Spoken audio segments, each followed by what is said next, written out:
Good evening, everyone. I'm calling the meeting to order of the Vermont Nuclear Decommissioning Citizens Advisory Panel. Tonight, we are going to, of course, be getting our regular updates. We'll also be reviewing and approving, hopefully, our annual report, and we will have an election of officers to the panel. I would like to respectfully request that we move the annual report approval and the elections up to ahead of the updates so that we can get that business done and we don't lose anybody.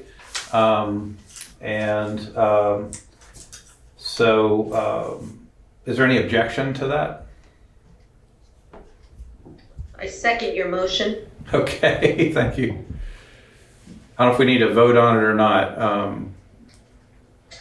Let's see, is there any opposition? If you could just voice it. Great.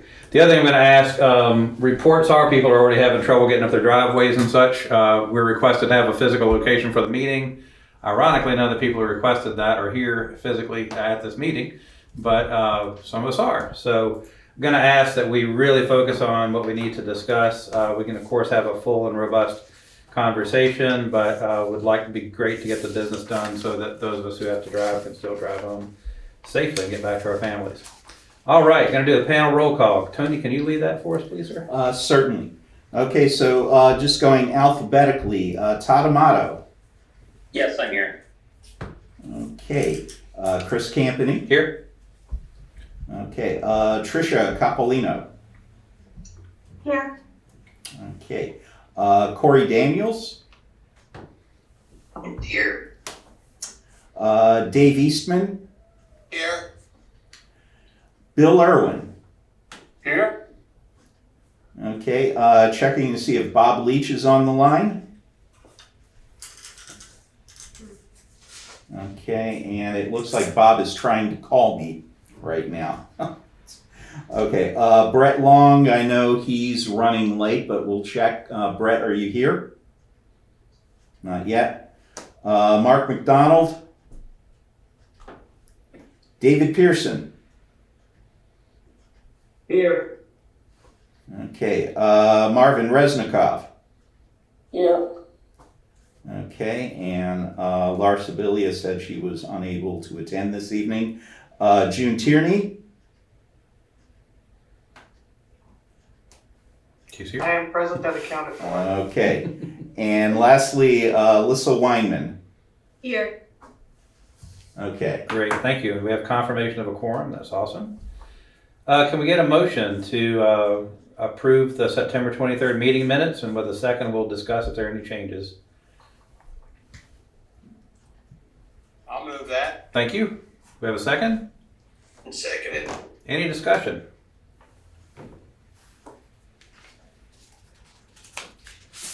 And we can't see a hand raise, I gather, so just speak up if you have any comments. All right, hearing none, let's go ahead and vote. You want to do the roll call, Tony? okay, roll call vote for minutes approval. Todd Amato.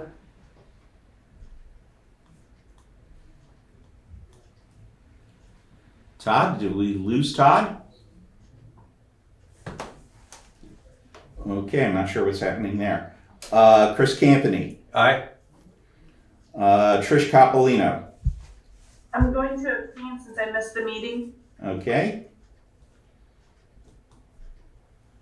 Corey Daniels. Approved. Okay. Dave Eastman. Approve. Bill Irwin. Approve. Okay, no Bob Leach yet. Brett Long. Checking to see if you're here. David Pearson. Approve. Okay, Marvin Resnikoff. Aye. Okay. Commissioner Tierney. Approve. And Lissa Weinman. Approve. Okay, and since we didn't hear anything from Todd Amato, Todd? Oh, can you? Yeah, can you hear me? Yes, we can hear you now. Okay, yeah, approved. Okay. All right, with that, the minutes pass. Thank you very much. Okay, per our discussion, we're going to move up. The next item is going to be a review of panel of the 2024 annual report. Tony, do you want to get us up to speed with where we're at Yeah. on the draft? Okay. So right now, where the report is, a draft was circulated right before Thanksgiving. I did receive some comments back. Thank you, folks who sent comments. It was also discussed briefly at the Nuclear Waste Policy Committee meeting last Monday, which is probably about where half the comments came from. But in any case, right now, what needs to be completed yet is a summary of the December 2nd Nuclear Waste Policy Committee meeting, a summary of tonight's meeting, and we are also waiting on the end of year Rad Waste Hazmat data that really does not become available until the end of the year. One thing that Lissa suggested to be added as and my recommendation was, if we go this way, to add it as an appendix, is a summary of expenditures that the panel has spent in the current calendar year. So we do have, or at least I have preliminary numbers for that. That is something that I would want to check the numbers with the appropriate public service department staff. But if the panel agrees that that is worthwhile, that's certainly something that can be added in very short order. Okay, thank you very much. So I think what we've done in the past, I'm trying to remember if I've been here doing this long enough now that I think what we've done in the past was approve with some stipulations that things be Certainly, added. yes. But are there, first question I think is, based on the draft we have now, are there any comments, any concerns?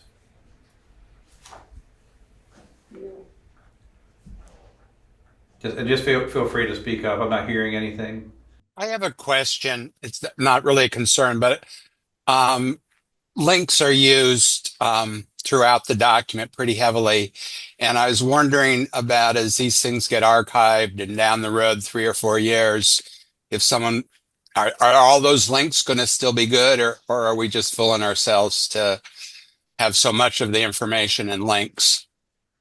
I can answer that. The way the links are set up right now, what I typically do in the report is I just say that the information is available from the website, but there are some instances where I felt it was appropriate that we go directly to the document link that was appropriate.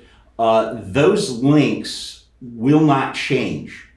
The way they're set up on the website, even if there is a migration to another server, the migration itself will carry the link forward. As a matter of fact, we've been through one of those already, and so far we're still able to get back to the links. I believe spacing now, I believe the migration was at the end of 2022, beginning of 2023, and we're still able to get to links prior to that. And additionally, if there's an issue in the future, if someone needs a particular link, contact me if something's broken, and I'll make sure it gets fixed. Does that meet any legal requirements to document our work? Actually, David, Yeah. these are minutes, it's not a archive of all it's basically what happened at the meeting. So it would actually, normally it would just suffice to say this background information was discussed, or additional information is available by going here. Historically, you would not have like appendices or anything to meeting minutes. So we should be good. It's actually kind of going a bit above and beyond to provide the links. So, because these are just minutes. This isn't archive of the prior meeting. So yes, it meets open meeting requirements. Okay. So any other questions, comments on the draft, and we'll talk about what Tony wants to add. Okay, hearing none. So Tony has asked about adding to the report. We talked about what's already referenced, which is the meetings of the last spent fuel committee.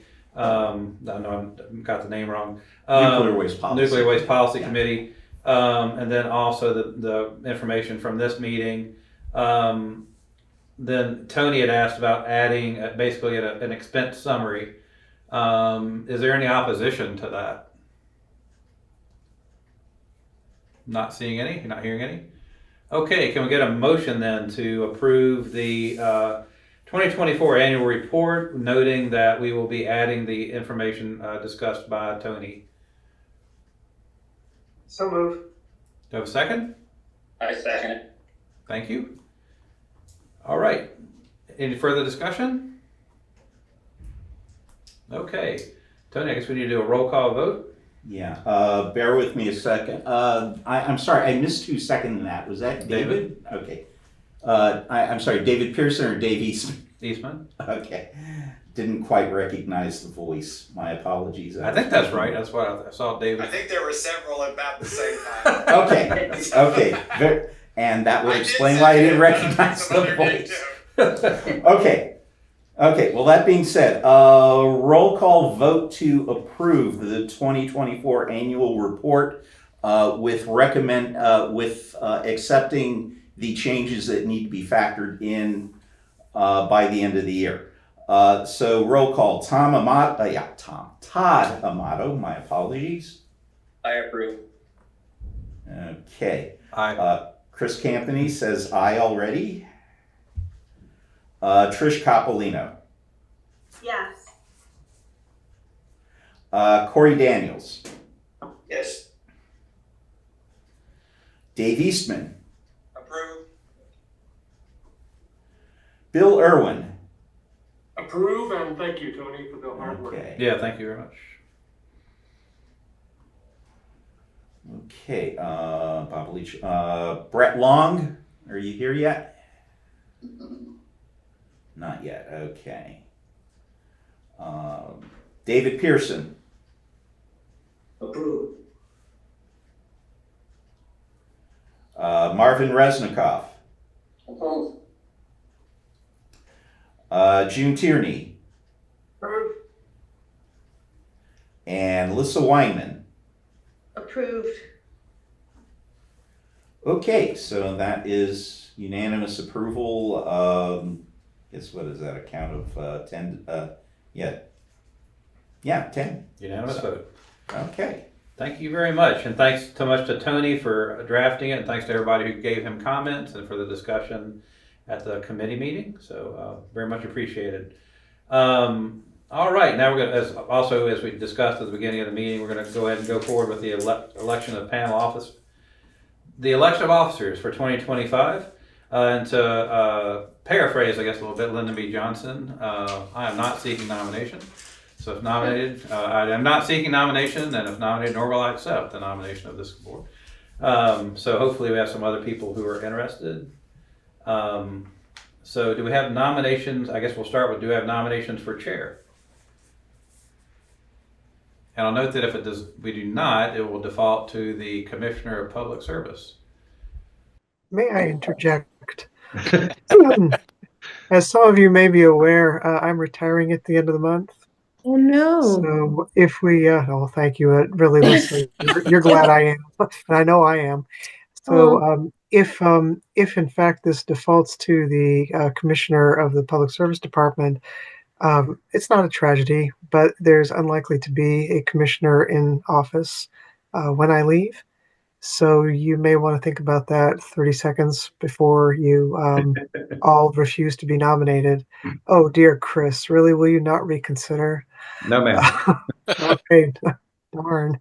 So just please give that some thought. But what will happen then is that the person who will take the helm of the department until a new appointment is made would then step into these shoes. So there will be coverage in the spot, but I strongly urge the panel to govern itself and nominate somebody to do this office. That's all I got, Chris. Thank you. And to be clear, I was not suggesting that we should default to the commissioner or whoever that may be. But so if anybody's willing to step up, that would be great. But that's what the statute says. Do we have any nominations? You can self-nominate. Chris, did I hear you nominate yourself? No, ma'am. Oh, there goes my hearing must not be good.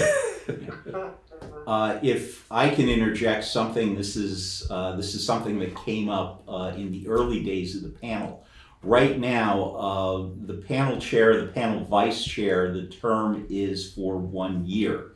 However, there is a possibility of a shorter term if we have this situation that June is retiring, you're stepping down. That if someone doesn't want to do a full 1 year, maybe 3 months, 6 months, or 1 meeting, and look at this again the next time the panel meets. I'm happy to provide support, advice, whatever, to whoever's, but my dance card is full, and once the legislative session gets going underway, it's going to get more full. So I am tapped out. It's not lack of interest or commitment. I'm just beyond what I'm able to do right now. Let's just be clear, Chris. You've done your duty and more. Thank you. Sure. And you needn't apologize or explain whatsoever.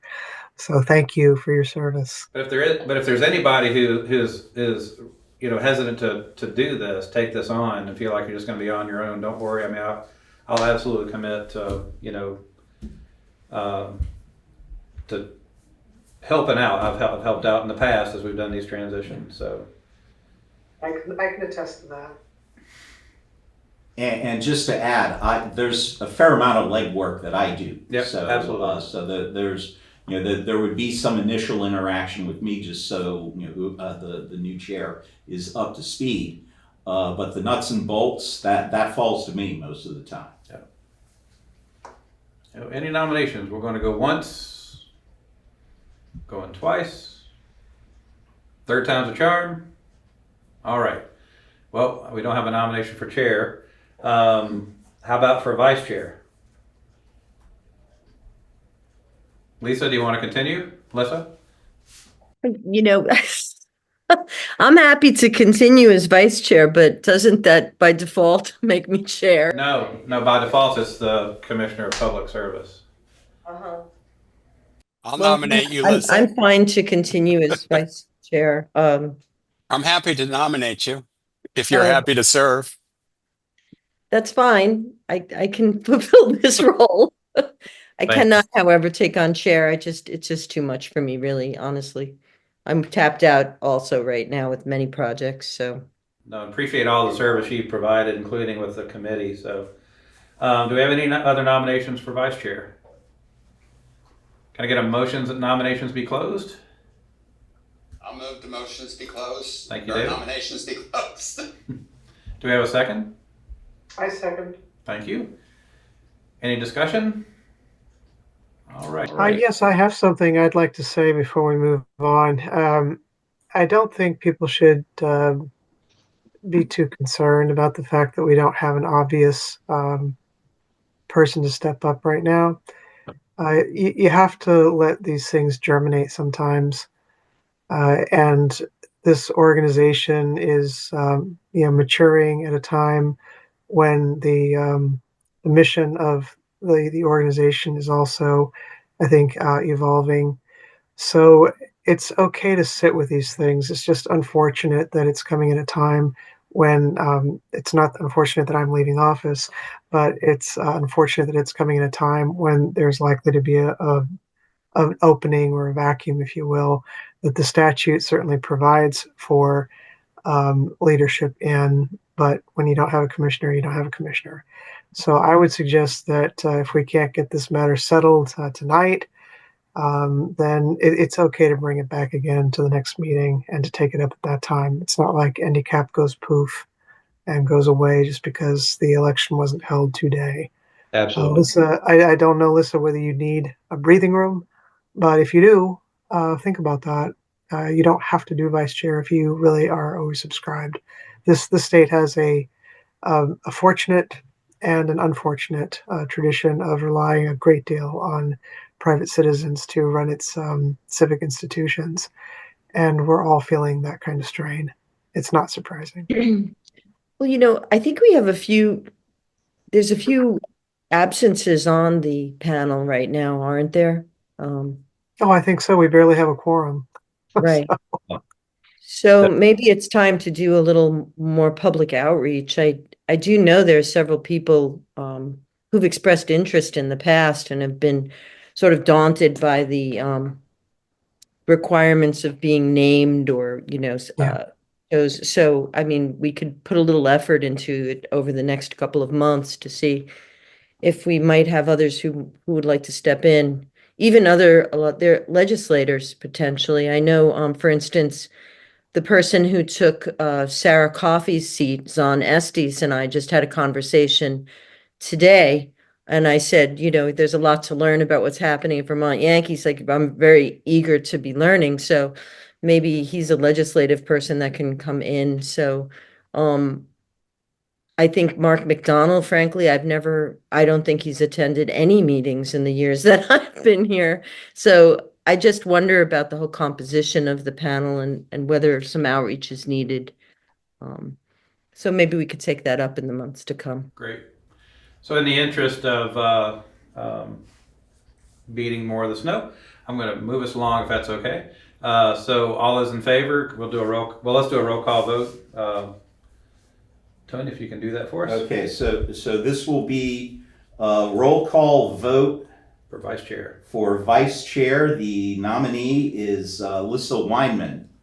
So, starting with Todd Amato, Yes. Chris Campany, Aye.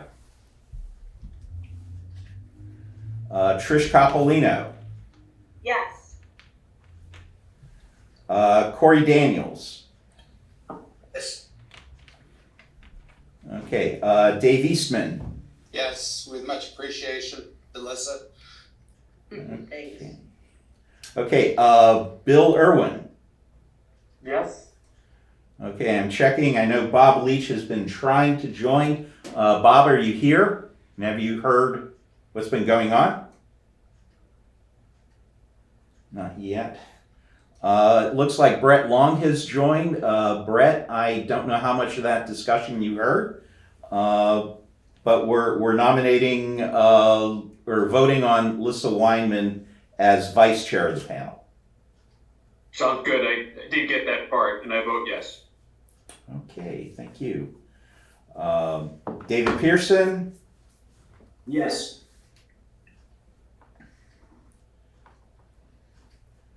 Marvin Resnikoff. Yes, of course. Okay. Commissioner Tierney. Yes. And Lissa, I don't know if you want to vote for yourself or you're last on the list. I'll say yes. Okay. Yes to me. Is that it? That's everyone. All right. So that is unanimous. Thank you very much, everybody, and thank you, Thank you. Alyssa, for running again. And it was an honor to serve as your chair for a year or two. One thing I'll just note real quick not to go back too long on the annual report, but typically we submit that to the legislature. Right now, we don't know who we'd be submitting it to because, especially on the Senate side, we don't have a Senate Energy and Natural Resources chair. So I'll work with Tony to. Since we don't have a chair and since we're going to have a lag, I'll work with Tony on and Lissa to help make that connection once we know who the actual chairs are in the committees of jurisdiction. Chris, I think it's good enough to just say chair natural resources and send it to the clerk. That's But awesome. Yeah, I that'll think work. That's great. that takes care of business. Awesome. Yeah, just to clarify, the official filing, there is an email address for the Great. legislature. So I send it to that. I identify what the energy committees are. I find out who their administrator is, Awesome. and I send it to them as well. Rock and roll. We got it taken care of. So we are good to go. All right. Thank you very much. So now we go back to our NorthStar update on the Vermont Yankee site decommissioning activities. Corey, thank you.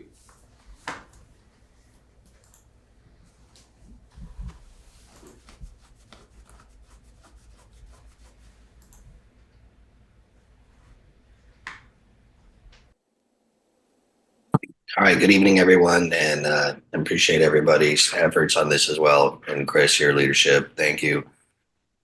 You can go to the next slide, Tony. There we go. Okay. And as always, we start off with our core message of simple priorities and safety with everything we do and our effort to target zero accidents with all corners of our efforts.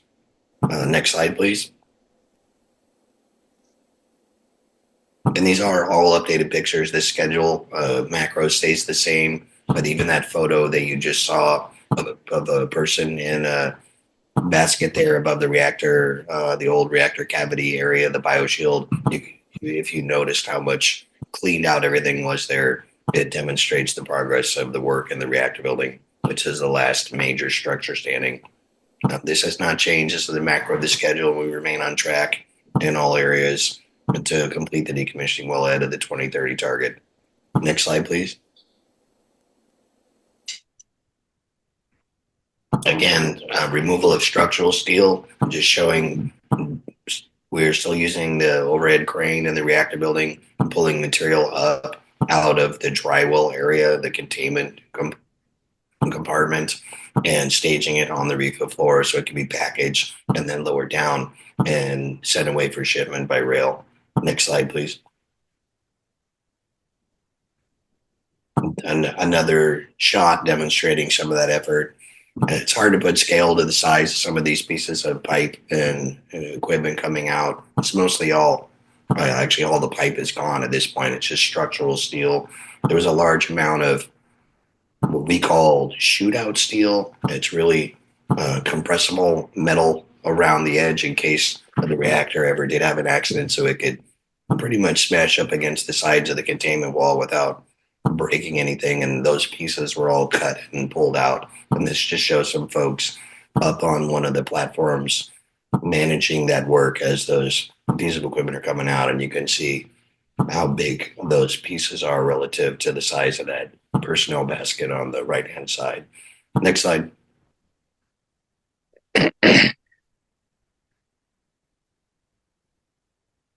So this is a picture from the ground level, which is the 252-foot elevation level.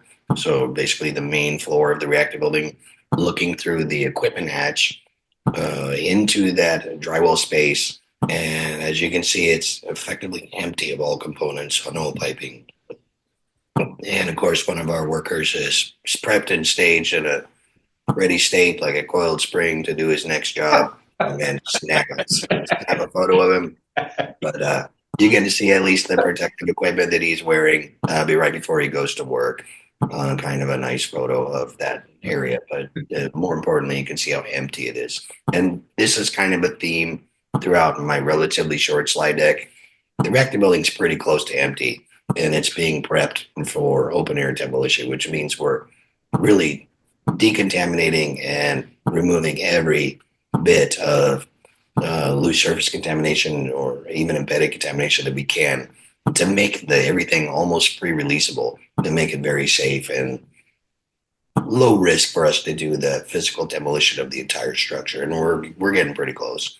Next slide, please.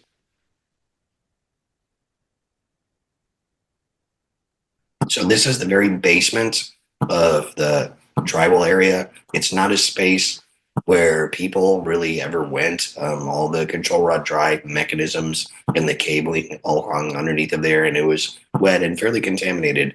And I show this photo, and if you look on the left-hand side, the photo, you can see how the floor looks like it's uneven. Really, that's from scabbling to pull that loose surface contamination up in all those areas, and it's even gridded off around the walls, and there's an fixative added to the walls where needed, but it kind of demonstrates that we've gone to every nook and cranny of the entire lower level of where the drywall beneath the reactor could have been contaminated or had any remaining residual radioactivity, and it's all been removed. So you can rest assured that this thing has been basically scrubbed clean and then scabbled clean and then surveyed and then done it again if needed. But we're finishing that all up. Next slide, please. Same thing with the dryer separator pit up on the refill floor. We go to all the effort to grid this all off and map it all out and look for any little bit of contamination after we did our media blasting and then went back and re-cleaned it all. Just kind of demonstrates the level of effort that goes into this decontamination. And really, it seems like we've been in this space for a while where we're working through the reactor building. And it's because of the level of detail that goes into this decontamination effort. And you'll see this as a theme kind of throughout the slides that I show you inside the building. Next slide.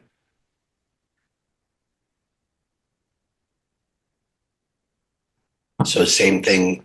These are actually, I'll call them pits, but they're vaults that had big concrete shield plugs above them. And it was they would look like part of the floor on the refuel floor. And these areas, some of them had new fuel in them where it was stored prior to use in the reactor during its operating cycles. Some of them we stored some other equipment in, but those have all been opened up and scrubbed clean and gone through and surveyed as well. Next slide, please.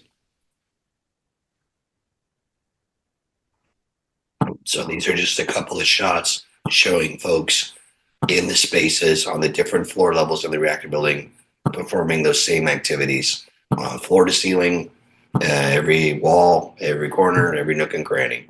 Next slide. Same thing. This is one of the last rooms to have all the equipment pulled out of it. If you remember, I had talked for a while about the reactor water cleanup, heat exchangers. This was actually the room next to it, the whole pump room. It was all decontaminated, and all the areas, floor to ceiling as well, were removed. All the equipment was removed, all the piping was removed, and then all the walls were deconned as also. Next slide, please.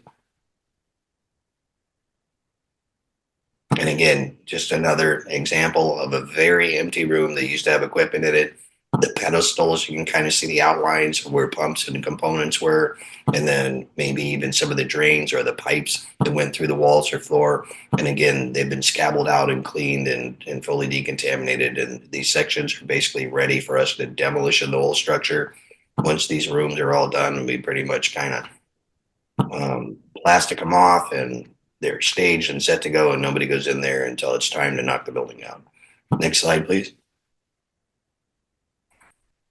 So pretty good shot showing this effort going floor to floor. And while there's a little bit of equipment and you see some material in those red poly sacks and bags that are being removed, it's really just all the cleanup material that's being used to do that decontamination and cleanup effort. Next slide. Again, down on the ground floor, adjacent to that picture I showed you with the worker sitting near the containment area.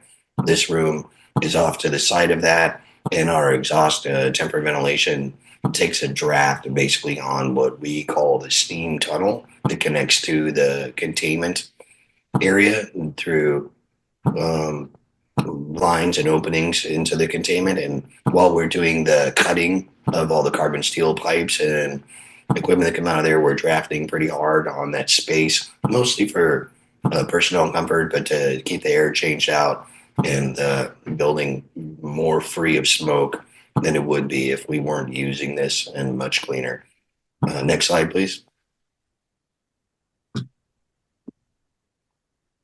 And one of the other preparation efforts for the demo of the building required us to knock a hole through what was the roof of the high pressure coolant injection system, which was a small building maybe 25 or 30 by 60, and it was adjacent to the south side of the reactor building, but it's proximal to where the large ramp is that we're constructing to get all the way up to the 303 level and into the fuel pool with heavy equipment.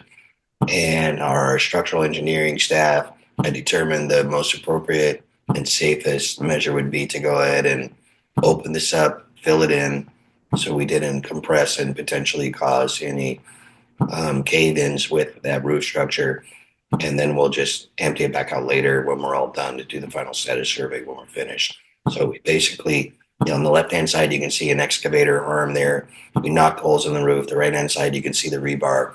We open that all up and we fill that in, and then we'll just build the ramp up over top of it. And we'll put a whole bunch of foam blocks right next to the south side reactor building wall also to help protect it from the weight loading of all that material that the ramp is made from.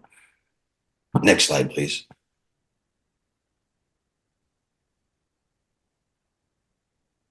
Another activity was occurring outside. This was the old, basically we called it the construction office building. It was the lunchroom. It had some offices above it. It was a non-radiological structure. But as we continue with the demo, this was a good target of opportunity. Its location is just south and a little bit closer to the river, so a little bit east and south of the reactor building. So that slab came up. And as we have done in accordance with our plan for any non-radiological monitoring and testing, we worked with the Agency of Natural Resource and their and contracted staff and offered them to perform sampling once that came up. And you can see all the brown dirt there basically is where that slab had recently been torn up. Next slide. And we continue work on the discharge structure. The cofferdam is being filled in. All the basically work has been done there. The pipes and materials that need to be removed are gone. And we're to the point now where it's time to just knock the concrete down to the 4 foot below grade where necessary and fill that all back in. So good progress and a success story on the discharge structure with no impact to the river, in compliance with all our permits. And the job went as planned, as expected so far to date. Next slide, please. Speaking of the non-rad characterization and remediation, not a lot new to report. No surprises. All the areas of concern and site investigation stuff is still complete. We are still working through those very minor PFAS hits that we found. And with Graham Bradley and the Agency of Natural Resources, and now we're going to manage that and a couple of small periphery samples in accordance with the corrective action plan that was approved for the area along the rail line due to just the creosote in the rail ties. Not unexpected, fully known issue happens wherever there's rail. But just to delineate that, those additional samples were taken in accordance with that plan, and that's been completed. I don't know if all the documentation's done yet into the Agency of Natural Resources, but I know Graham will speak to some of that when he gives his report. Next slide, please. Just some shots of the folks that do our environmental monitoring, and knowing that that's still going on. A couple more wells got put in. We continue to take the samples, validate and verify the information that we've developed to date to ensure that we don't have anything going on around the site that we're unaware of. And then that continues to be a good story. It's a clean site. It was nice, clean farmland before we started. The only thing we did was make power with the reactor, with the exception of a couple of small diesel fuel spills and regular operations throughout the years. We really didn't find anything exotic or exciting anywhere on the site. That helps make this a lot easier than some sites have gone through the years. Next slide, please.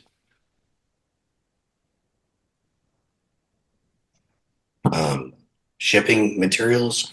We continue to ship a little less shipments right now, mostly because a good amount of the material that we will ship, we're actually going to use to build that ramp with. That's going to go up the south side of the reactor building. So we've really been focusing our energies on decontaminating and cleaning out that reactor building in preparations for open air demo. The shipments have kind of tapered off. You'll see next year they're going to ramp way up again once we start tearing that reactor building down. But year to date, we've met our target goals, and we've got 161 shipments out the door as of last month about this time. And you can see the volumes continue to climb. The one thing you won't see climb very much from here going forward is the activity in Curies. There's really just nothing left that's of significance with radiological. So the good news is work got done safe. We haven't hurt anybody. No one's been overexposed. And it's all gone, except for the fuel, of course, that's stored in dry storage on the pad and the greater than Class C waste. So pretty good success story from our radiological standpoint. And we will continue to make that happen safely with shipping all the material. Next slide, please. And as you can see, it's a pretty short presentation, but it's mostly because there's not a lot to show you but empty rooms and a building that's about to be torn down. And we're still on track to make that happen early into next year. And that's my presentation, and I'll be ready for questions at the appropriate time from anyone. Thank you. Thank you, Corey. I'm going to quick question to our cameraman. Would you like a chair? No, I'm Okay. All right. So now we'll move on to state agencies, and just as a reminder, we'll do panel Q&A and public Q&A after the agencies have completed their presentations. Okay, so you want A&R first? Well, the list here is A&R first, public service second, and then additional state agencies if needed. Okay, good evening, everyone. Can you hear me? Yes, sir. Yes. Yes, good. So I'm Graham Bradley with Vermont Department of Environmental Conservation, which is part of A&R, Agency of Natural Resources. I actually don't have a great deal to say tonight. This is the same opening slide I used last time, and I have a version of this each time. We're responsible for regulating according to the Vermont environmental rules and the Memorandum of Understanding between the state and NorthStar. And our responsibilities are with non-radiological contamination at the site and environmental permitting. So if you can move on to the next slide, please. So I don't have a great deal more than Corey introduced everyone to earlier. The last meeting was in September, and in September I spoke a little bit more about ongoing investigations and the remediation, the excavation of fuel oil contaminated soil and replacement. And between September and now, as Corey pointed out, Haley and Aldrich, on behalf of NorthStar, have continued to install some more monitoring wells around that construction office building leach field around the septic system there, where previously we'd identified some exceedances of PFAS in groundwater, small exceedances of PFAS in groundwater. Those were installed and resampled. I have not received the report yet. There is going to be an additional round of sampling, as I understand it. One of the wells between the leach field and the reactor building, there was still an exceedance of PFAS. Not a very high, not an enormous concentration, but it was an exceedance. And so they're going to sample that again and then report that back to me, and we'll decide what to do from there. And as Corey pointed out, there has been some additional near-surface soil sampling done around the rail spur there. Previously, not unexpectedly, when sampling near-surface soils along the rail spur, there were some exceedances of the residential standard. So keep in mind, this is a rail spur, and you might expect this to be industrial or non-residential.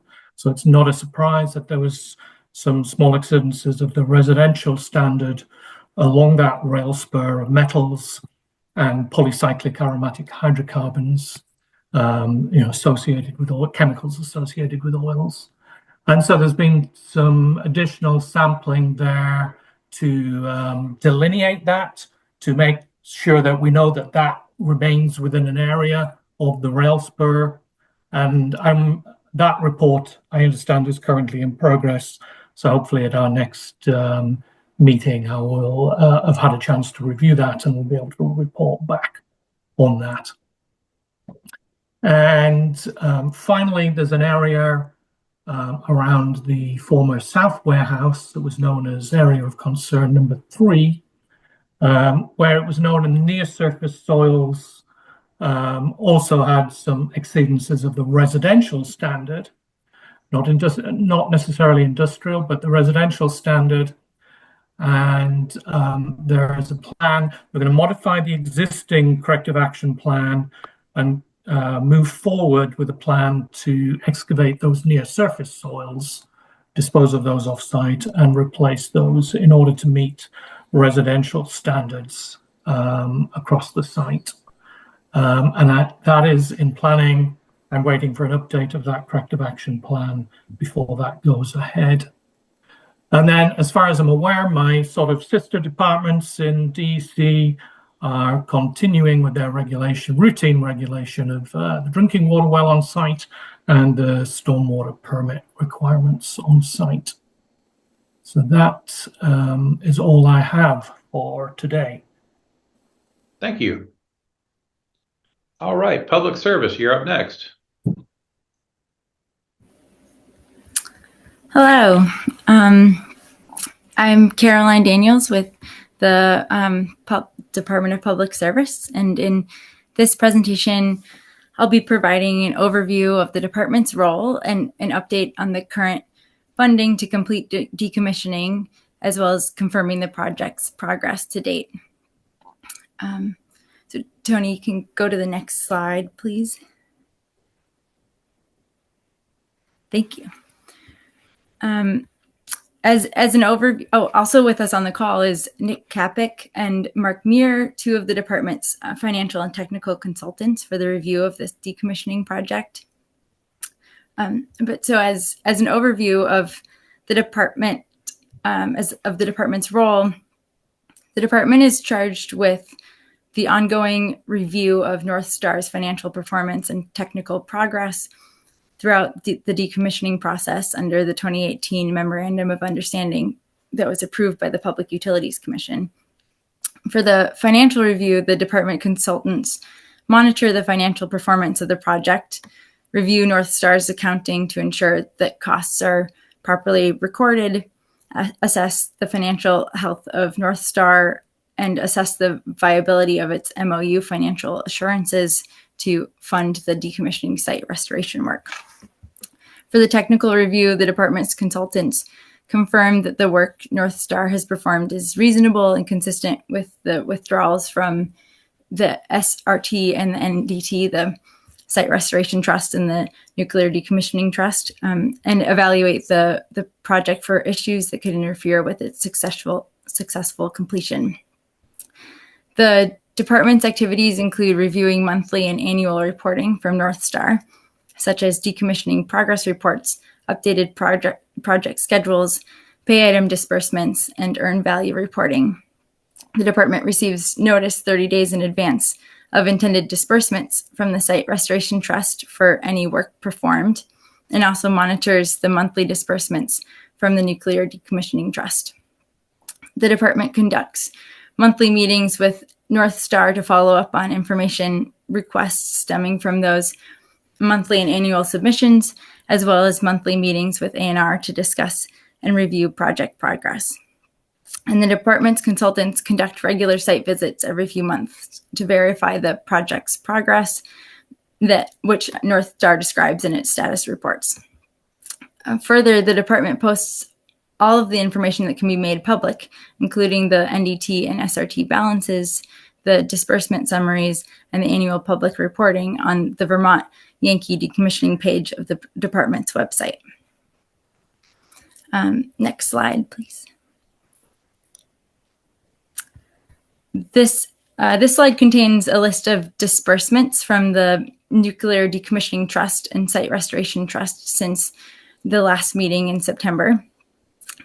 Prior to withdrawing from the Site Restoration Trust, NorthStar provides the department with a 30-day notice of disbursement, and the department has the authority to object to any of the disbursements within that time frame if it finds that they do not align with the work performed. The department also receives a copy of disbursements from the NDT on a monthly basis. The disbursement requests listed are for work that has already been completed. Next slide, please. This slide contains the trust balances for the NDT and the SRT since October 31st of 2024. The balances shown in the table include their present value and their projected value if the trust assets are held to maturity. The trust balances are reflective of the current market conditions, and are influenced by changing interest rates as the trusts are invested in U.S. Treasury securities. The securities have laddered maturity dates, and NorthStar has stated its intent to hold onto them until the date of maturity. So the NDT and SRT balances in the first and the third columns reflect the present value of the trusts if the assets were liquidated prior to maturity and they incurred what would otherwise be unrealized loss. The balances in the second and the fourth columns reflect the projected value of the trusts when the assets are held until their maturity date.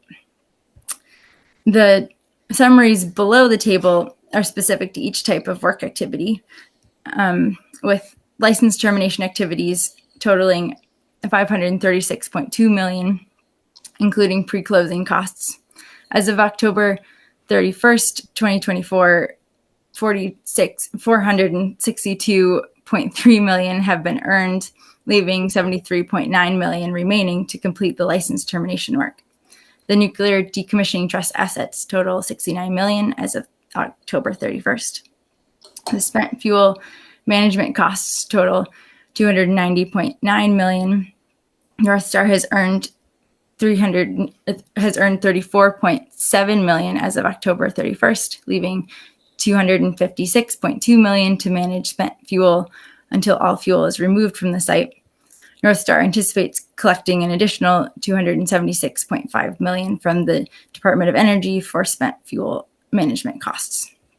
Site restoration costs total $25 million. As of October 31st, NorthStar has earned $21.2 million, leaving $3.8 million to complete the site restoration work. The Site Restoration Trust assets total $47.2 as of October 31st. Next slide, please. Our consultant from the 4 Points Group recently conducted a site visit in November of 2024. The consultant observed active work areas, including the reactor building, inside the reactor building and outside the turbine and reactor buildings, including the rad waste building, the reactor building access ramp construction, and the discharge structure, as well as the intake structure and the LP casing work area. The consultant did not observe conditions that were inconsistent with the progress reported by NorthStar in their status reports of July, August, September, and October of 2024. Finally, as a note on the discrepancy between the NDT balance and the remaining license termination activities, the NDT balance is reflective of current market conditions and does not account for continuing quarterly interest payments on the Treasury securities. NorthStar has stated its intent to hold all securities to maturity, and NorthStar assumes the effective value of the NDT at maturity is $69 million. Considering the additional continuing interest, we anticipate it meeting the remaining value for the license termination work. Additionally, if there is need for additional funding beyond the NDT for license termination activities, the 2018 MOU has the added financial assurances of the $140 million support agreement and the $55 million escrow agreement. Based on the last approved schedule provided by NorthStar and the annual financial reporting, the department's consultants find that the estimated work completed is reasonable, and NorthStar appears to be on course to complete the project with available funding. That's what I have for this evening. Thank you. Thank you. Okay, any other state agencies have anything they want to add? Going once, going twice. All righty. Okay, any questions from the panelists to NorthStar or the agencies? Oh, why isn't this going away? Tony's trying to make that go away. Chris, I have a few questions. Go right ahead. I didn't hear from Corey how many workers are actually at the site right now, and what are his projections? Marvin, that fluctuates a little bit depending on what is actually going on. Not counting the staff for the spent fuel storage installation, it changes somewhere between around 60 and close to 100. But that'll go down a little bit once we get into a demo. As you can imagine, the majority of that work is happening with large equipment, and that requires fewer operators. If that's answering your question or what you were looking for. Well, and then what are the projections as to when are you going to phase out all the work on the site? I'm not sure what you mean by phase out the work on site. I expect the reactor building will take a good year to finish knocking down, and then to get all that material off site. In addition to it occurring during that time frame, will probably take at least another year. And then we will still have the final status survey work to complete the license termination process with the NRC. But I would expect the majority of the physical work to be conducted in the next 2 years. Does that help? Yes, that helps. And then there'll be, I assume, some workers left at the site because of the spent fuel that's still sitting there. The spent fuel storage installation, yes, will remain. The workers there will stay until the Department of Energy has a place for the fuel to be relocated to, and we are completed performing that function, which will probably take decades with my estimates and where the current spent nuclear waste policy is. But yeah, there will be people at the site for the spent fuel storage installation for the foreseeable future. That's why you see the projections out to 2052. Thanks. You're welcome. Good questions. Anyone else have questions? Lissa? Just, wow, it's just amazing, all the decontamination work that you're doing. It's just wild to see the pictures. Thank you so much. I'm just curious, like, about the actual product once, the decontamination is happening. I mean, where's that stored? Like, so for instance, like you're saying you scrape every wall and you're scraping stuff up. It's like it all just gets sucked up by a vacuum and put in casks. Basically, I'm just trying to visualize like how it gets contained, and it just then waits until most of this is going to be greater than Class C waste. Oh, listen, in fact, it's extremely low level contamination. The majority of sites that go through a demolition for open air demolition, we've met what we call our DGCLs, our derived guideline concentration limits for quite some time. We could have probably started tearing the building down months ago and been well below the limits. But we also know there's a school across the street. The political capital required to manage any contamination event would be enormous. And ultimately, we're taking a very conservative approach to make the building nearly free releasable, or as free releasable as possible, before we knock it all down and load it into rail cars and ship it to Texas. But you pretty much answered your own question. It is exactly as you described. Vacuum cleaners with HEPA filters, we bag that material up. That all gets sent to Texas as well. And if anything's at a slightly higher level, we will store it in a filter cask that will also get shipped sometimes by truck. Those are those 14 170 casks that I've showed you pictures of that get towed out on a big flatbed truck. But for the most part, it's just extra assurance on our part that everything's really completely clean and we're able to do this open air demo with no problems. And it's industry experience that we've gathered by benchmarking our peers and I'll say our willingness to be extra cautious by conservatively approaching this with realizing we can spend the time and energy to do this and we have the budget to make it happen, to make sure we're safe and careful and this gets done with no issues. So when the concrete from the reactor building itself comes out, that is all considered low-level waste as well? It could be, most of it can be free released. Unfortunately, the problem with tritium, even at extremely low levels, it was generated from the power plant. So you can't call it free releasable when someone could drill a hole into the concrete and even find minute traces of tritium, which does happen because concrete is porous and it absorbs water and its moisture content shifts throughout the seasons. So by the same reason, the state has required for the MOU for us to not reuse concrete for rubberization, which would be completely legal and be below all federal limits and would still even meet the extra low level of 15 millirem, no more than 5 by water. When we're all done, we're shipping into Texas. Really, there's a lot of, I'll call it industry controversy over this because the rail transportation component of shipping that much material all the way across the country is technically more risky than it is putting all this material just in the ground when we're done with it. But these are the rules we agreed to, and it's the way we're going to do it.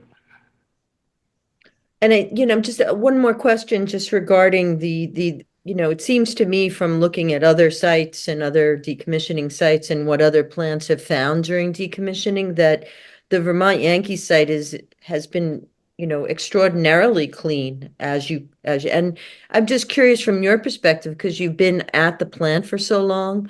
I mean, is there anything about the culture at the Vermont Yankee nuclear power plant that lent itself to this kind of ease? I won't say ease because there is a lot of work, but are there certain practices you think that were performed or the culture of management at Vermont Yankee that has led to these somewhat favorable outcomes now that you're involved in the dismantling process? Would be your opinion. I don't think I could explain it better than you just asked the question, Lisa. You really are right on target with a good part of that. Vermont Yankee has a long history of what I'll say is relatively conservative decision making in every corner. We committed to being a zero liquid discharge plant way back in the mid to early 80s, when we still, even right now, have a permit technically to put radionuclides into the river as long as you're below the threshold set in our ODCM or offsite discharge manual in our permits. But really, we're one of the few plants of our type and vintage that when we ever had issues with our fuel, we immediately shut down and pulled that fuel out of the reactor. We didn't run with leaky fuel. We went out of our way to maintain the heater bay and the steam plant spaces, the corner rooms, the whole reactor building extremely clean and accessible for all the reasons you just stated. We always felt, even long before I started working there in the mid-90s, that being able to get to every corner of our plant, assess all of our equipment operations, see it, smell it, feel it, hear it, and make sure it's clean and in good condition has lent us to a culture of a clean site and a clean operating facility. And we are benefiting from that during the decommissioning process. Well, thank you very much for all those years. I mean, we're all very appreciative. Anyway, I don't have any further questions. I had a couple questions. Corey, is it mostly tritium or all tritium that in that 37,000 curies, if I remember the number right? Primary constituent, David, for our plant is cobalt. Oh, okay. and inside and most of this is internal to components. When you look at those carry numbers, right, it's the inside of pipes and heat exchangers and pieces of equipment where things could collect from the water circulating through the reactor and the reactor systems. So there's some cesium, cobalt, some nickel 59, and there's a profile of these things. Okay. And I'm sure you're aware of that that radionuclide profile and the specific energy levels for HARS are kind of a signature for the Vermont Yankee nuclear plant, and that those DGCLs get based off of, and that doesn't really change anywhere on the site because that's kind of what our radionuclide profile ends up looking like and staying. But the tritium is like a minuscule component of it. It's just really hard to extract. The tritium isn't easily removed from anything. It's one of the challenges with it. But you got to also remember there's something like 2 billion carries of tritium in the atmosphere too, right? I mean, it's naturally occurring as well, right? The planet makes it, but we also made some, and it's there. But that's not a primary constituent. The other question is, you know, me as your non-radio chemist, but toxicologist.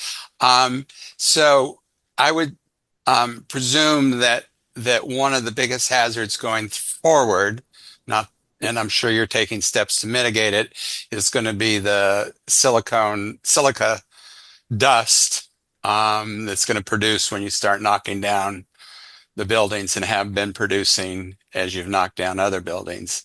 I'm curious to how that's monitored and controlled, especially because we have large equipment and we knock the building down. We use water, right, to manage the dust in the air. But it's honestly the biggest challenge is the industrial safety from the equipment operations in the machinery, and then the load out of the material.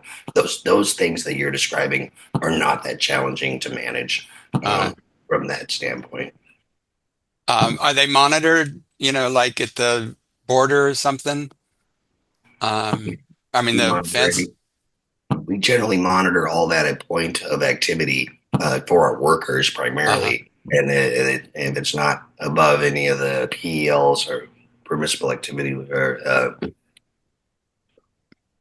permissible exposure limits, there it's not going to be a fence line whatsoever. And there's a pretty good perimeter distance between that.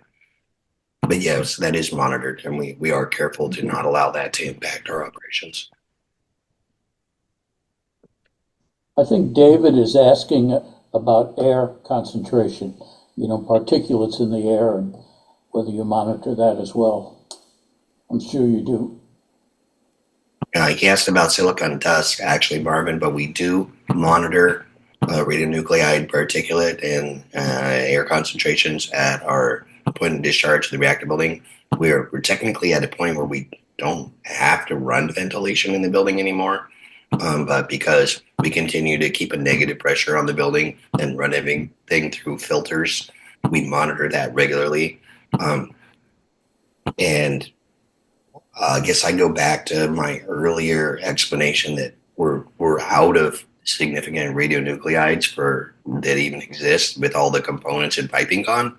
So now that we're just down to the concrete and we pretty much cleaned everything up, that risk is nearly eliminated at this point, Marvin, but we have been monitoring this whole time. And that is something the NRC expresses a good amount of interest in and checks up on in all their inspections.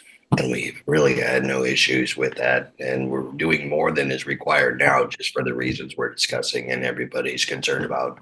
And it's really for our worker safety.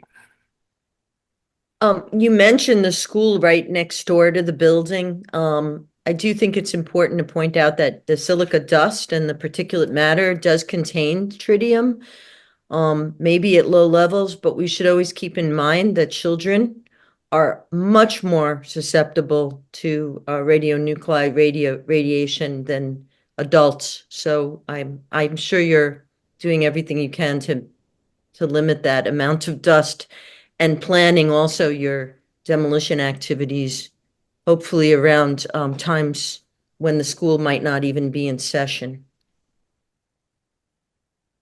Certainly take all that into account, and I know that even the farm traffic on 142 and Governor on Road and the dirt and dust and our efforts to keep that road clean and clear and everything is all something everybody thinks about. But I will offer, I believe sincerely, it would be very hard for us to send a cloud of dust all the way from where the reactor building is in the power block area of the facility over to the school. It's not a reasonable, for us to make that happen. But we obviously will be continuing to wet the material down as we knock it all down and manage that as we go forward. And if we had a strangely windy day out of the east blowing towards the school, we would probably not do any work that day. So we will certainly continue to keep that in front and center with safety. Well, I wish all the nuclear power plants that are decommissioning had someone like you at the helm. Thank you. Not at the helm. I'm just the manager for the Smithfield Storage Installation, and I know just enough to keep reporting out on everything. But I appreciate your confidence, Lisa, and I will continue to add my energies into making sure this happens right. And Corey, I'll second what Lisa said, but I also, just so you know, and the rest of the thing, I ask these questions not because because I want to get it into the public record and for the public know that, that you are thinking about these things in detail and you are taking the right steps. So I just think it's our goal to collectively to educate the public and have them understand this process. And, just like June and Lisa were talking earlier, we're getting towards the end of this, especially with the physical work. And at some point, us as a team will have to look at, adjusting the charter and mission of what we're doing here and the composition as it goes forward. It's a natural evolution of our handicap with the, progress and the point. But I appreciate everything you're saying and we'll work hard to keep doing it right. Can I ask one other point? Because just regarding the spent fuel management costs that were delineated, and this comes every time, but just to be clear for the public again, what you're estimating is that from now until 2052, which is an arbitrary number. We don't know when the ISFC and when the spent fuel will perhaps someday leave the site. But the 500 million plus, more or less, is what you're estimating the cost of managing that ISFC will be from now till 2052. Is that correct? Yeah, and I'll just additionally clarify, Lisa, you said it very well. That cost is, or those dollars are, what we expect to recover for performing the management of that fuel due to the DOE not completing that. And that comes out of the judgment fund, as we regularly discuss during our subcommittee meetings, not out of the nuclear waste fund, but ourselves and the other, however many there are, 37 or 39 species around the country, all operate at approximately the same yearly cost. And that is true. That's what that money is. Okay. 500 million over the next basically 27 years or so. Correct. Any other questions from panelists? Yes, Bill Irwin here. I wanted to recommend that in a future meeting for 2025, we might have a presentation by NorthStar on their environmental sampling during decommissioning. They have generated an annual report to the Nuclear Regulatory Commission and to the state agencies that has been really exceptional in its description of what kind of sampling they've been doing and the results of those samples.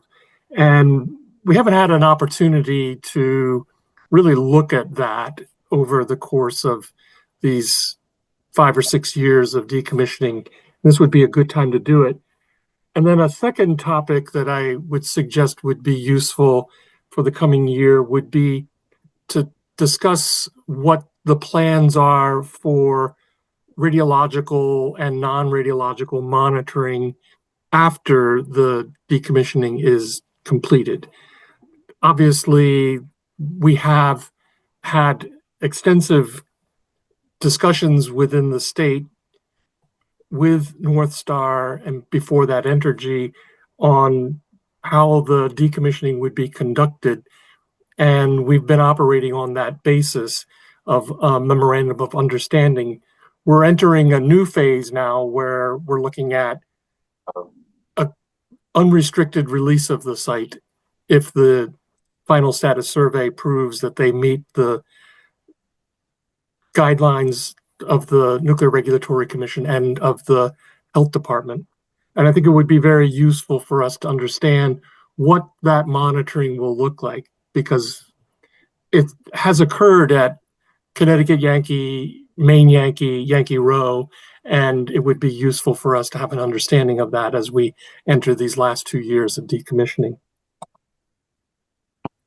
Bill, I've got both of those, and I think those are great topics. I agree. I mean, to further clarify that first report that we produced for the NRC, it's pretty technical and detailed, but I can probably put it in the right context to help round out this as we finish up the decommissioning. And the second piece of it, to be clear, once the license termination is completed, right, the radiological monitoring from where the power plant was and everything goes away, right, it's done. But the HISPHISI remains. There's still a fence line dose.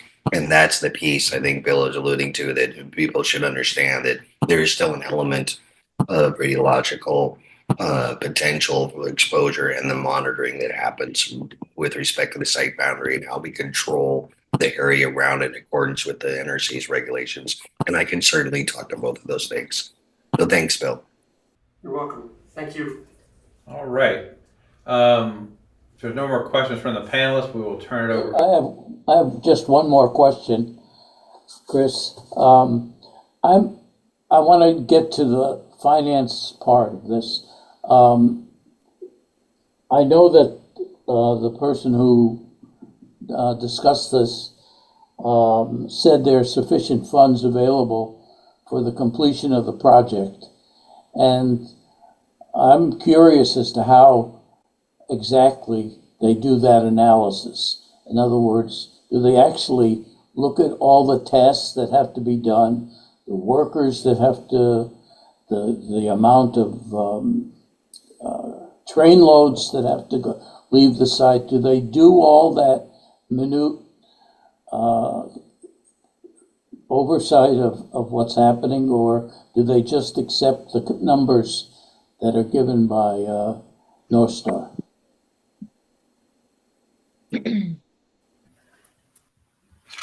I can speak. I can give an overview of this, and then 4 points may be able to add more detail. But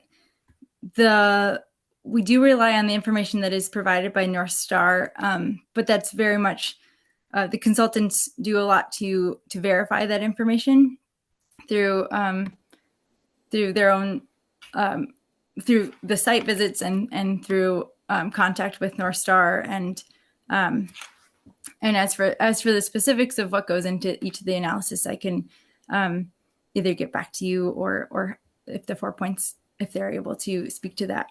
But and I'm glad to help as well, Carolyn. I mean, the site visits that we get from the 4 points team members, they first started out, they were monthly, extremely intrusive. They wanted a lot of detail on the project activities and what our forecast and expectations were. And we have continued to meet all of those. Obviously, we have contingency built into each of the line item scheduled activities that we do, that we reserve. And the persons that are performing those are pretty experienced. They've been through multiple radiological commercial nuclear plant decommissionings. So they've seen this before as it plays out, and kind of to the point where we're describing how clean the site and facility was maintained throughout its operational history, and what we're finding as we are approaching the end point. I think the best way to provide some assurance, Marvin, for your question that they're on track with their predictions is we're not finding anything surprises are what costs the most money, honestly. And we aren't locating any. We would have found it by now if there was something significant. So Of course, the 4 Points folks can weigh in as well, and Carolyn can give you more detail if that doesn't satisfy your question. But I would say it's pretty high confidence with those folks. They're pretty intrusive with this effort. Marvin, this is Nick Kapik with 4 Points Group. Just so you know, this original project was split up into about 900 discrete items.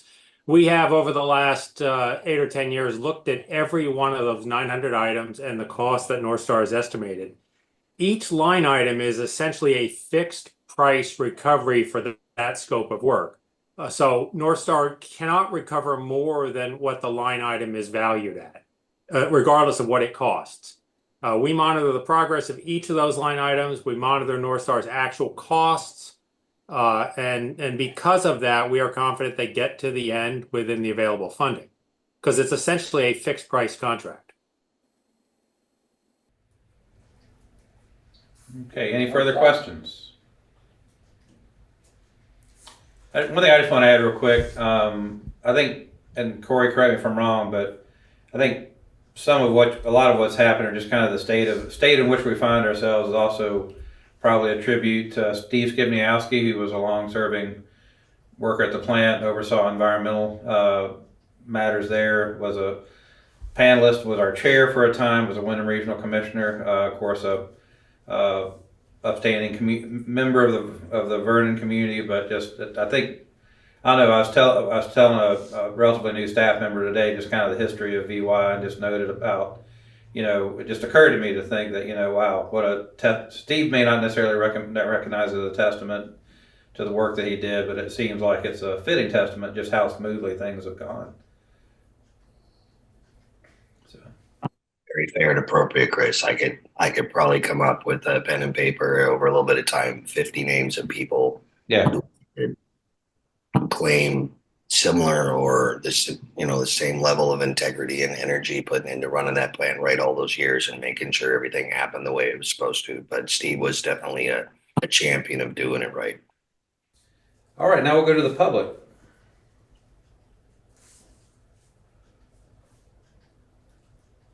Ann? Hi, everybody. Yeah, I've expressed directly to Corey my how happy I am that it's NorthStar doing this job here at, in our backyard. So thank you. I've always been curious to know more about what happens to the waste that gets shipped to Texas. I think we've asked for someone from there to come and talk to the panel, but they haven't wanted to. And I don't know if the panel wants to ask anymore. I don't know. But that has always been a curiosity I have. What happens to it? What's the record of cleanliness on the other end? I thought at some point in our 10 years of operation that we have had them discuss that before. We've certainly had some of the compact commissioners, both Peter Bradford and I'm blanking the other name now, former Public Service Department Commissioner. Dick Thank you, June. I don't know why his name went out of my mouth. I'm talking about waste control specialists. Yeah. And there are other places that the waste has gone as well, but mostly it goes to waste controls. I thought we did one. I just remember slides of it. And I would have to go back and look. I don't remember a specific WCS presentation, unless now there was one meeting where we had several presenters in addition to NorthStar, explaining what their expected roles would be. That may be what I'm remembering. In decommissioning. That was probably 2017 or so. I don't know. Maybe that's what I'm remembering as well. I can certainly reach out to. I have several contacts with WCS staff now, and see if we can get one of them to present. But we can certainly ask again. I don't mind asking. Yeah, we'll let the next chair can work with you to line that up. My recollection is there's also some good information on the NRC website. I mean, right, they're regulated as well, both by the state of Texas and by the Nuclear Regulatory Commission. The shallow burial, the composition of what those look like, less than 50 meters in the clay and the way they set those all up. I think there's some good graphics, if I recall, and that may be what you guys may be remembering. Yeah. Yes. But it's pretty straightforward. I mean, it's kind of hard, I think, to create a problem unless you're trying to on the other end, the way they put it in the ground and cover it up with the miners they use in the clay out there in Texas. But it's pretty simple, and I know there's some good information on the NRC website if you search for it. Mm-hmm. And just to add, I do recall, and I believe it was Commissioner Sodek's presentation had a lot of photos of activities at WCS, and that has, from my experience interacting with the Texas Compact Commission meetings, those processes have not changed. Mm-hmm. All right. Any other questions from the public? I think that the most, it would be interesting to have a WCS representative just because they are one of two private companies that have gotten an NRC license to spend fuel from our ISFSI one day, if that ever could happen. It would be nice to hear the rationale that people like Matt Lafarge and others have from the sister company to NorthStar, which is Waste Control Specialist or Interim Storage Partners. I don't know, the names keep changing. But to really understand why they feel that, having a facility like that in private hands is better than having it in the public hands of a governmental agency. That's all going to be discussed next year in Congress, I think. So it would be great to have a presentation from WCS to the panel at some point, Corey. If you can pull some strings there, maybe. I think it would be of great interest. Any other questions from the public? Going once, going twice. All right, we're going to move on to Federal Nuclear Waste Policy Committee update and report on 2024 Rad Waste Summit. Oh, okay. Well, I'll be quick about that because I've submitted a written report. This was my attendance at the 3-day Rad Waste Summit in Louisville, Kentucky, back in June.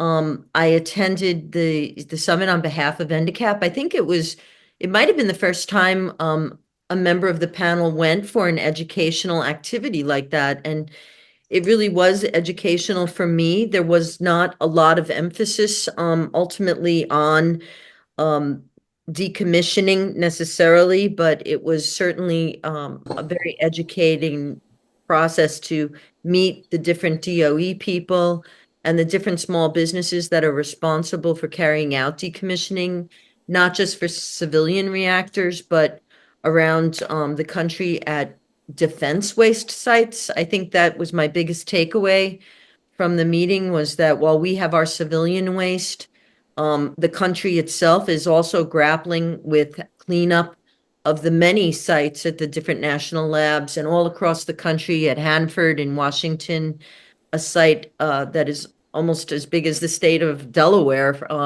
that is contaminated by nuclear weapons production. And now that we're doing a new phase of nuclear weapons production, there's going to be even more waste, and the dollar values associated with that and the people who are responsible for that cleanup.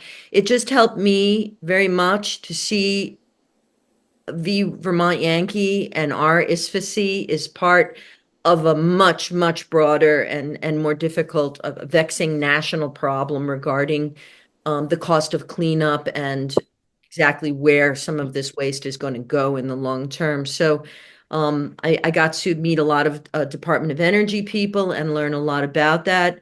I did also learn that there's so much civilian waste right now that even if Yucca Mountain was to be opened and re-engaged, that it was only licensed for a certain, I think it was I don't know what the tonnage is, search 60, we already would have it full and be looking for a second permanent repository would Yucca Mountain open. So it's not like opening Yucca Mountain or one permanent repository would be the solution. So there's new legislation that we've been looking at from in Congress right now that would call for the creation of a wholly new administrative facility outside of the Department of Energy that would just be responsible for civilian nuclear waste. So there's a push that's going to go on in Congress next year to create an agency like that would have actually responsibility over expenditures from the Nuclear Waste Fund. And there would be changes of law required to allow that to occur and many other things. There's a general recognition that the laws that govern the disposal and storage of high-level nuclear waste, the spent fuel from reactors, is insufficient for what we need today. Those laws were written in 1982 and amended in 1986. And since then, the amount of waste now has grown and we really don't have a solution. So these consolidated interim storage facilities, as opposed to leaving the waste in site, that's a matter of public debate. And I think we're part of it because we are part of it. So to the degree that our nuclear waste policy committee can keep looking at these issues, we do get people that attend these meetings from all across the country.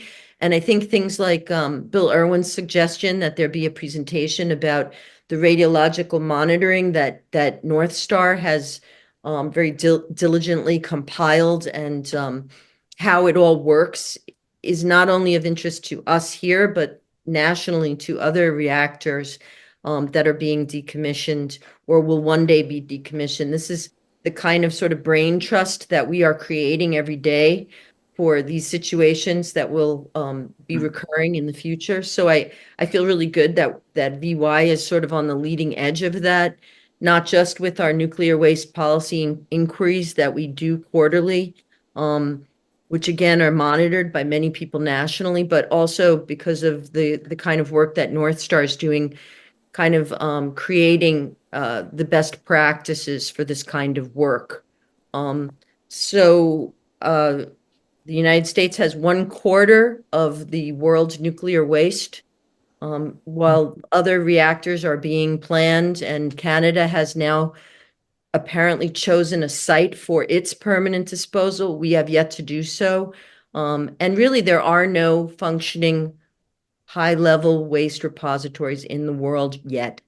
Finland is opening one for Finland's waste, which is really minuscule compared to what we're dealing with. So while there's some light on the horizon internationally for these projects, still at home, we're talking about interim storage and really not making much headway at all on permanent disposal, which is really sad.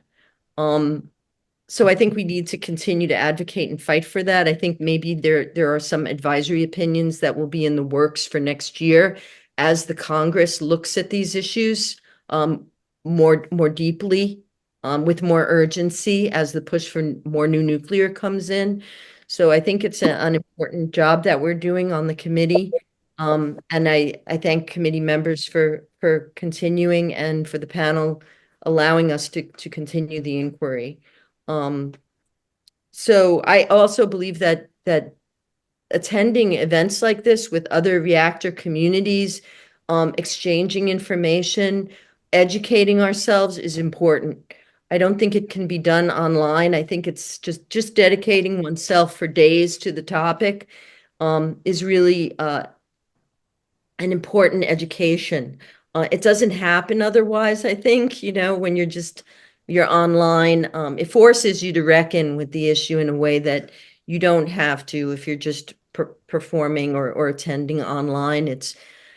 I think that this kind of education of panel members should continue, and I know I would like to continue educating myself in these ways.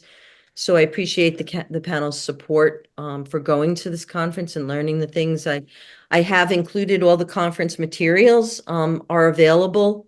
All the presentations are there's a a link in my report. So I would encourage anybody that's interested to take a look at those presentations. And yeah, thank you. I'm happy to take some questions if there are any. Any questions? I would like to add a comment. Knock yourself out. Yeah. Okay. So at the nuclear waste policy meeting last Monday, Lissa provided a little more detail on her observations from the Nuclear Waste Summit, and what I had noted at the time was that this sounded very, what she observed, what she reported, meshed very well with what I have seen attending Department of Energy meetings, National Transportation Stakeholder Forum meetings, which is mostly a gathering of state officials and tribal officials and federal interaction for determining what are the issues with transportation and disposal and how do we move forward. So it was encouraging to see that an industry conference was identifying many of the same issues, if not all of the same issues.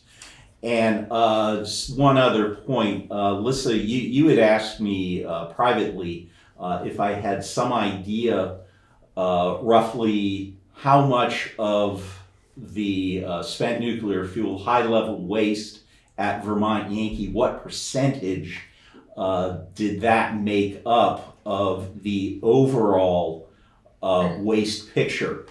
And I'll say that I attempted to find that number based on just various Department of Energy reports that I have available. The number that is clear is that there's approximately 702 metric tons of high-level radioactive waste at Vermont Yankee. Now, the numbers, nationally, what that number is, well, that's where things get interesting because the reports I had available talked about estimating the commercial spent high-level radioactive waste. The most recent figures I had available was projections out through the end of 2019. Obviously, we've generated more waste since then. And the one number that I don't have is what's the Department of Defense volume on that end, which is probably double the commercial waste right now, as best I can tell. But in any case, if we look at the 702 metric tons that Vermont Yankee has, and we compare that to estimates through the end of 2019 for commercial spent nuclear fuel as waste, Vermont Yankee at best has 0.5% of the commercial waste. And it's, because the waste on a national level continues to grow, that percentage will decrease because Vermont Yankee is not producing any more high-level radioactive waste. Thanks. That's useful, actually, Tony. I was curious, and it was hard to find that information. So I appreciate you. It just again puts us into sort of a larger national context. So we have our ISFSI, but there's a lot of other ISFSIs, and most of them are in the Northeast. And one thing I do want to add is that 10 years ago, many utilities banded together and sued the Department of Energy because they said you can't collect a tax on the production of nuclear waste if you're not identifying an endpoint for that waste, a disposal facility required by law. Therefore, you cannot collect that tax anymore. So for 10 years of generating nuclear waste, the United States, we have not been collecting that tax on the people who are generating that from electricity from nuclear reactors, which means we don't have those funds to deal with that waste later on.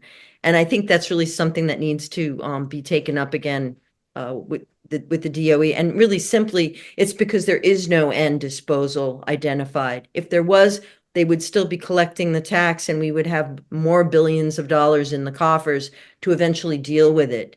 So that is a very foolish policy, in my opinion. We've looked at that. There's no collection of the nuclear waste tax for 10 years now, and it really doesn't make any sense at all. All right. Lissa, thank you for going. Thank you for your report. Thank you for Tony for weighing in. I'm going to move, in the interest of those of us who still have to drive home this evening, I'm going to move us along. Our last item for the evening is a meeting schedule. Well, next to last item, meeting schedule for 2025. So we need to meet, required to meet 3 times a year. That's correct. We can always have another special meeting should a need arise. Yeah. And speaking of special meetings, I just got notification from Department of Energy at about 5 o'clock today.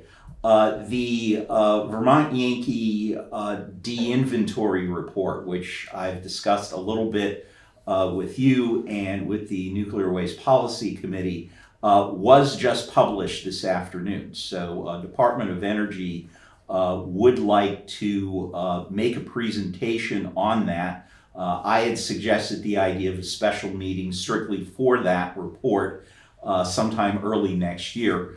We'll need to figure out logistics with DOE when their presenters are available and what works best.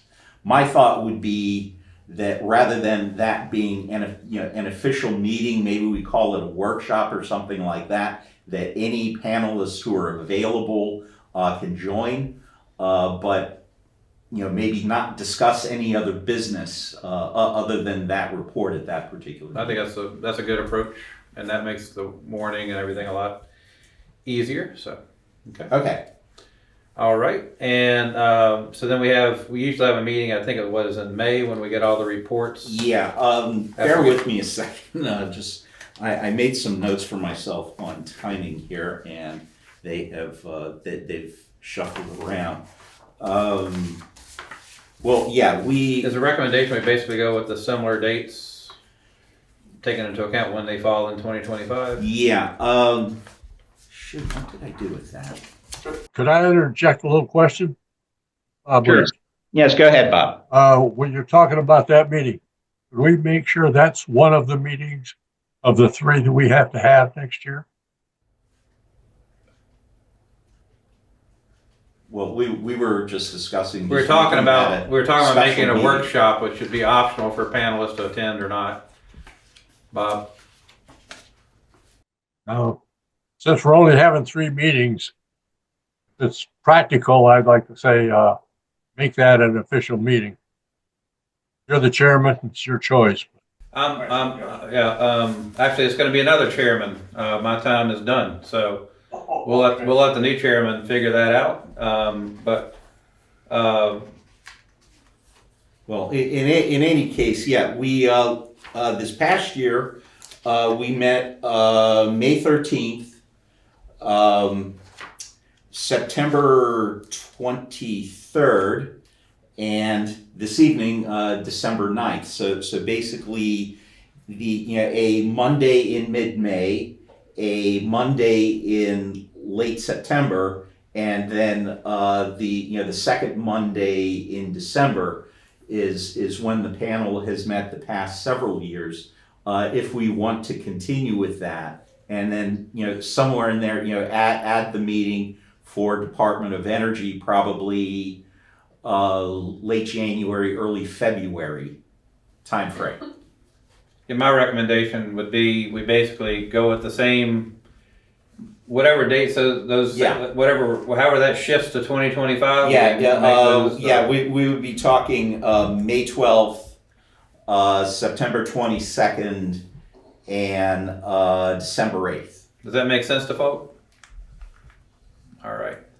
Works for me. Okay, I do know one thing. It does seem that Matty Arms is usually not available this week. This week in December. So I think we're going to have to go with the bulk of the membership, and they're here, and let's. Okay. But then the new chair can work with the panel to figure out if we need to shift that in December. Okay. I would recommend. Make a motion to approve those 3 dates. Awesome. Thank you, Corey. Do we have a second? Second. All right. I guess we need to do a roll call vote since it's a formal motion, or we can just generally agree that it's okay. But we've got a motion and a second, so we got to roll on it anyway. So I guess any discussion before we do the vote? Now, the de-inventory report that DOE is requesting our audience, that would be the end of January?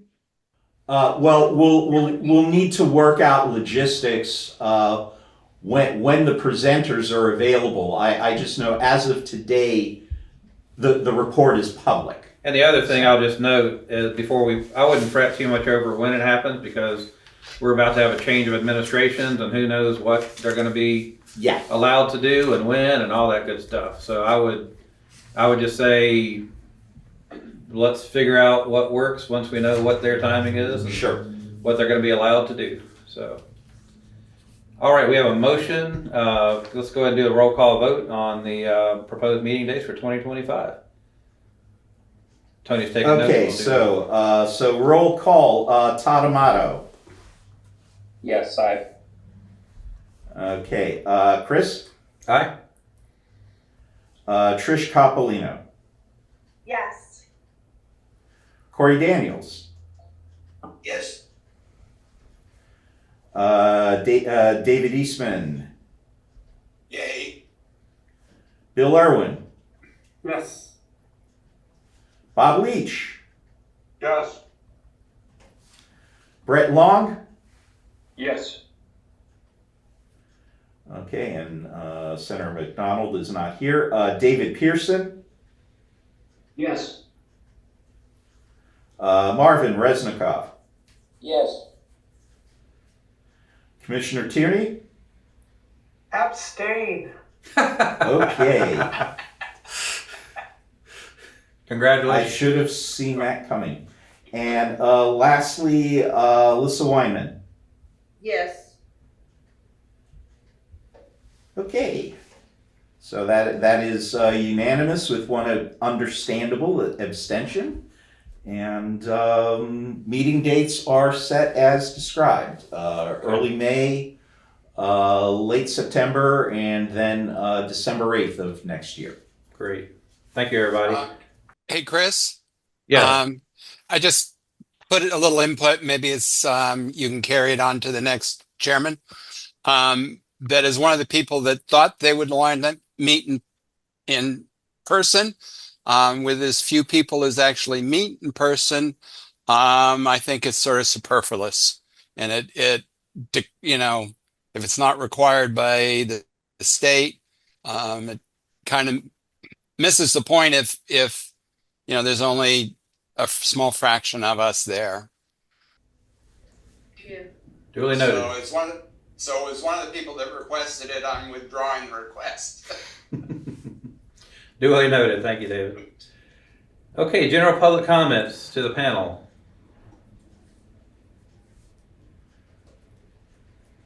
Anything? Well, I'll just make a comment. June, really appreciate your service to the state as commissioner, and we wish you, I wish you, excellent retirement. I'm sure we will be seeing you around somewhere. It's Vermont. We always do. No? No, I'm going into a little hole and I'm just going to dig in for the next 4 years. No, I thought you'd be off to We Hawaii. need you more than ever.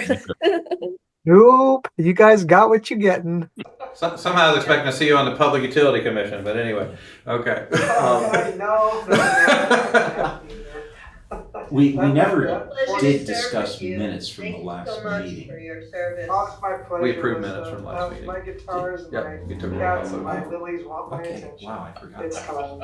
But thank you for the good thought. I appreciate that. Okay. All right, can we get a motion to adjourn? I so move. Do we have a second? Second. Non-debatable? Oh, any discussion? Non-debatable? We are hereby adjourned. Happy holidays, Happy New Year. And And safe travels home tonight, folks. thank y'all. Take care. All right, take care. Thank you, everyone. Bye. Okay. Thank you, everyone. Merry Christmas, everyone. Yeah, Merry Christmas, Happy Holidays, and we'll see you in the new year.